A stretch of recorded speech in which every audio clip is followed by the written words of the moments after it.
በዚህ ዘመን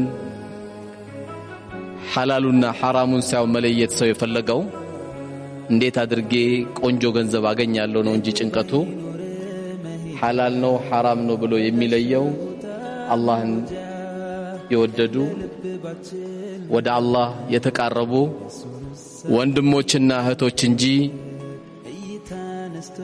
መኪናው ከምንም ተገዛ ፎቁ ከምንም ተሰራ ዋናው ብሩ ይገኝ እንጂ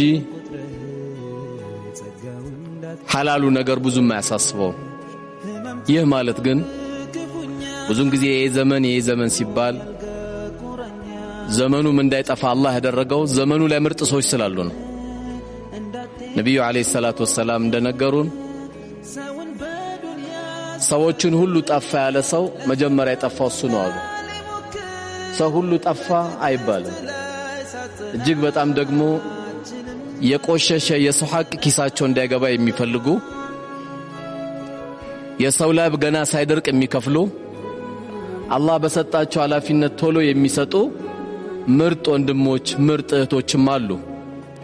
እነዚህ ሰዎች ሌሊትም ሲያለቅሱ የመጣን በላ ካለ አገሪቷ ላይ የመጣ በላ ካለ እንኳን ያጠፋሉ። ይህ ማለት አንዳንድ ነገር እዚህ መድረኩ ላይ ወንድሞች የሚሆን ማንም ዑለሞቻችን ሲያስታውሱ አንዳንድ ነገር ሲናገሩ ሁሉም ነገር ጨለመ ማለት አይደለም። በርግጥም አልቃሻዎች አሉ። የሰው ገንዘብ መጠስ ታስቀምጥባቸው እንቅልፍ የሚያጡ ሰዎች አሉ። አረባ ከገንዘብ